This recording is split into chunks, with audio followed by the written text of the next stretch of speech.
Puji Tuhan, shalom Bapak Ibu yang dikasihi dan diberkati oleh Tuhan. Senang sekali bisa kembali menjumpai Bapak Ibu untuk membagikan berkat firman Tuhan. Dan saya percaya firman Tuhan adalah harta yang terbesar, harta yang terutama. Firman Tuhan adalah kekuatan Allah yang menyelamatkan kita semuanya. Haleluya, Tuhan Yesus itu baik. Sama-sama kita akan melihat kebenaran firman Tuhan, saudaraku. Saya akan berbicara hari ini tentang hidup sebagai anak-anak terang. Nah, saudara yang dikasihi Tuhan, mari kita akan membaca di dalam Efesus pasal 5 ayat 15 dan ayat yang ke-16. Saya akan bacakan buat Bapak Ibu, perhatikan firman Tuhan ini. Karena itu, perhatikanlah dengan seksama bagaimana kamu harus hidup. Janganlah seperti orang bebal, tetapi sebagai orang yang arif. Dan pergunakanlah waktu yang ada, karena waktu-waktu ini adalah waktu-waktu yang jahat. Nah, Bapak Ibu yang dikasihi dan diberkati oleh Tuhan, ya, Tuhan mau kita tidak menjadi orang bebal. Apa sih orang bebal itu? Orang bebal itu adalah orang yang ngerti firman Tuhan, tahu Alkitab, tahu kata-kata kalimat firman Tuhan, tetapi tidak menghidupi firman Tuhan itu.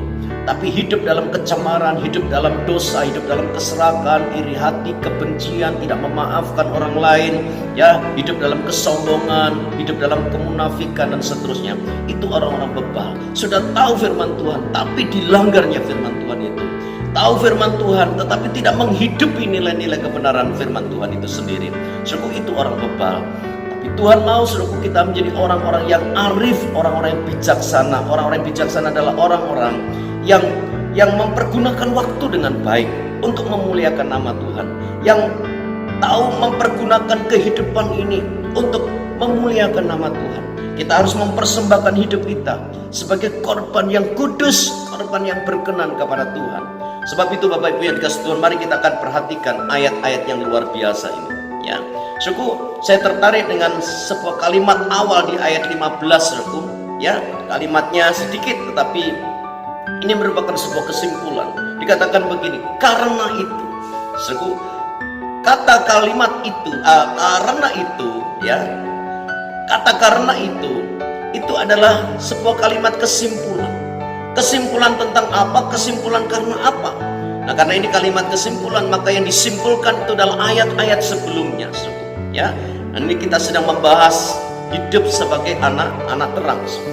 Mari kita akan memperhatikan di dalam ayat yang kedua, suku. Ya. Tuhan mau, suku, ya, perhatikan di dalam ayat yang kedua, dan hiduplah di dalam kasih. Tuhan mau kita hidup di dalam kasih. Tuhan mau kita ini praktek kasih, ya. Sebagaimana Kristus Yesus telah mengasihi kamu dan telah menyerahkan dirinya untuk kita sebagai persembahan dan korban yang harum bagi Allah. Kesimpulan tentang apa? Kesimpulan karena apa, suku? Sehingga kita diperintahkan oleh Tuhan untuk memperhatikan hidup secara seksama, ya. Jangan jadi orang bebal, tapi menjadi orang yang arif dan bijaksana, yang mempergunakan waktu untuk memuliakan nama Tuhan. Saudara yang dikasihi Tuhan, yang pertama, ya, kesimpulan adalah, ya, karena Yesus telah mengorbankan dirinya bagi kita semuanya. Karena itu hiduplah di dalam kasih. Kita meneladani Yesus yang telah mengajarkan kasih itu. Nah, saudara yang dikasihi Tuhan, ya, mari kita menghargai yang namanya korban Kristus. Jangan menyia-nyiakan korban Kristus. Jangan menyia-nyiakan pengorbanan Yesus, ya. Yesus telah mati untuk dosa-dosa saudara dan saya. Karena itu kita menghargai yang namanya korban Kristus. Jangan menganggap sia-sia korban itu, sehingga kita terus hidup di dalam dosa, hidup dalam kecemaran, hidup dalam kenajisan dan hal-hal yang tidak menyenangkan hati Tuhan. Suku, jangan hidup sembarangan, ya. Hidup sembarangan itu seperti apa, suku? Di dalam ayat yang ketiga, saudara perhatikan. Tetapi percabulan dan rupa-rupa kecemaran atau keserakahan disebut saja pun jangan di antara kamu, sebagaimana sepatutnya bagi orang-orang kudus. Saudara yang dikasihi oleh Tuhan, hidup dalam percabulan dan rupa-rupa kecemaran atau keserakahan. Sebab apa, suku? Sebab kita adalah orang-orang kudus, yaitu orang-orang yang sudah dikuduskan oleh firman Allah, yang sudah dikuduskan oleh darah Yesus, sehingga kita menjadi orang-orang yang sudah tidak bercacat dan bercela lagi. Saudaraku yang dikasihi oleh Tuhan, sebab itu jangan hidup dalam percabulan, jangan hidup dalam kecemaran, jangan hidup dalam keserakahan, sebab saudara dan saya adalah orang-orang yang dikuduskan bagi Tuhan. Saya perhatikan ayat yang keempat sekarang. Demikian juga perkataan yang kotor, yang kosong atau yang sembrono, karena hal-hal ini tidak pantas. Tetapi sebaliknya, ucapkanlah syukur. Anak-anak terang itu mempergunakan, mulut ini untuk mengucap syukur kepada Tuhan. Bukan mempergunakan mulut ini untuk mencaci maki orang, untuk mengumpat orang, untuk memaki orang, untuk misuh-misuh, ya. Kemudian marah yang tak terkontrol, ya, mengucapkan kata-kata jorok, kata-kata yang najis, kata-kata yang menyakitkan hati orang lain, menyebabkan orang lain terluka dan sebagainya. Itu kata-kata kotor yang harus dibuang.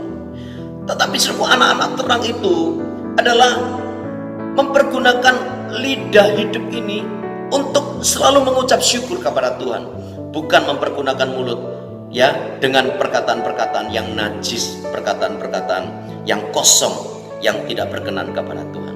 Mengapa kita tidak boleh hidup dalam percabulan, tidak boleh hidup cemar, tidak boleh tinggal dalam keserakahan, tidak boleh mengucapkan kata-kata yang kotor dan najis?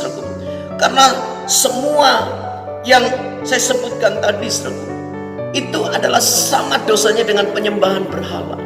Tuhan mau kita ini adalah orang-orang yang mempersembahkan hidup kepada Tuhan, bukan menyembah berhala. Sekarang penyembahan berhala itu bukan sekedar menyembah patung yang dibuat oleh manusia, bentuknya mungkin manusia, bentuknya seperti hewan dan sebagainya. Tapi penyembahan berhala itu ternyata juga terikat pada sebuah kebiasaan yang buruk, ya, dan hal-hal yang menajiskan kehidupan kita semuanya. Seperti yang tadi saya sebutkan, bahwa percabulan, kecemaran, serakah, kata-kata kotor yang najis, itu dikategorikan atau disamakan dosanya dengan penyembahan berhala. Dan sudah tahu di dalam ayat yang kelima dan ayat yang keenam, orang-orang yang melakukan hal-hal yang kotor dan najis tadi, tidak akan mendapat bagian di dalam kerajaan Kristus dan Allah. Dan Tuhan itu akan mendatangkan murka Allah atas orang-orang yang durhaka, orang-orang yang jahat, orang-orang yang bebal, orang-orang yang tidak mau memperhatikan hidupnya dengan baik. Ya, saudaraku yang dikasihi oleh Tuhan. Dan selanjutnya, apa yang dimaksud dengan kehidupan yang sembrono, ya, ayat yang ke-7, 6-7. Janganlah kamu disesatkan orang dengan kata-kata yang hampa, karena hal-hal yang demikian mendatangkan murka Allah atas orang-orang durhaka. Sebab itu janganlah kamu berkawan dengan mereka. Kehidupan yang sembrono itu adalah kehidupan yang berteman, berkawan, bersahabat dengan orang-orang penyesat, ya, yang saling menyesatkan dan satu dengan yang lainnya. Kalau firman Tuhan berkata ini boleh, penyesat mengatakan itu tidak boleh. Sebaliknya, kalau Alkitab mengatakan ini tidak boleh, penyesat mengatakan itu boleh. Penyesat itu kawan dari setan iblis, sebab iblis itu suka memutarbalikkan kebenaran firman Allah. Penyesat itu memutarbalikkan kebenaran, ya, namanya penyesat. Dia menyesatkan, ya, orang yang harusnya jalan kepada jalan yang benar, tapi disesatkan sehingga masuk kepada jalan yang salah, yang berujung kepada kebinasaan. Nah, saudara yang dikasihi Tuhan, perhatikan baik-baik. Jangan bergaul, jangan berkawan, jangan bersahabat dengan orang-orang penyesat. Orang-orang penyesat akan dimurkai oleh Tuhan. Ya, saudara. Mari kita sekarang melihat, ya, kesimpulan yang lain, saudara. Karena kita adalah orang-orang terang, anak-anak terang, dan kita harus memperhatikan hidup ini secara seksama, bukan sebagai orang bebal, tapi sebagai orang yang arif, yang mempergunakan waktu dengan baik. Karena hari-hari ini adalah yang jahat. Ayat yang ke-8 sekarang perhatikan. Memang dahulu kamu adalah kegelapan, tetapi sekarang kamu adalah terang di dalam Tuhan. Sebab itu hiduplah sebagai anak-anak terang. Puji Tuhan, Tuhan Yesus baik. Ayat yang ke-8 ini kesimpulan yang kedua, ya, dari ayat 15 tadi. Karena itu kata firman Tuhan. Karena apa, Karena kita telah dipindahkan.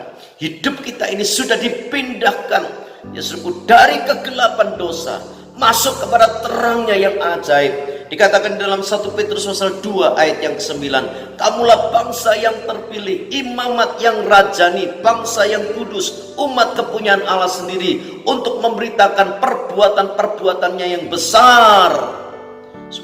Jadi saudaraku dan kita semuanya adalah orang-orang yang sudah dipindahkan Dulu memang kita hidup dalam kesesatan, dulu kita hidup dalam dosa, dulu kita tinggal dalam kegelapan. Tapi sekarang setelah Yesus menyelamatkan kita, Dia membenarkan kita, dan Dia membawa kita keluar dari kegelapan dan membawa kepada terangnya yang ajaib.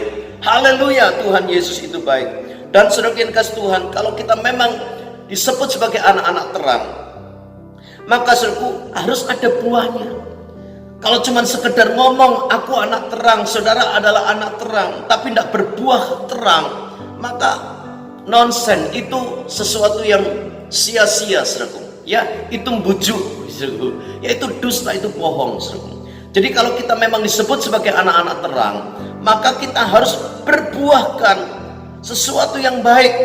Apa, saudaraku? Ya, buahnya adalah hidup kita diwarnai dengan kebaikan, kebenaran, dan keadilan. Ya, dikatakan ayat yang ke-8 tadi, saudaraku. Saya ulangi, saudaraku.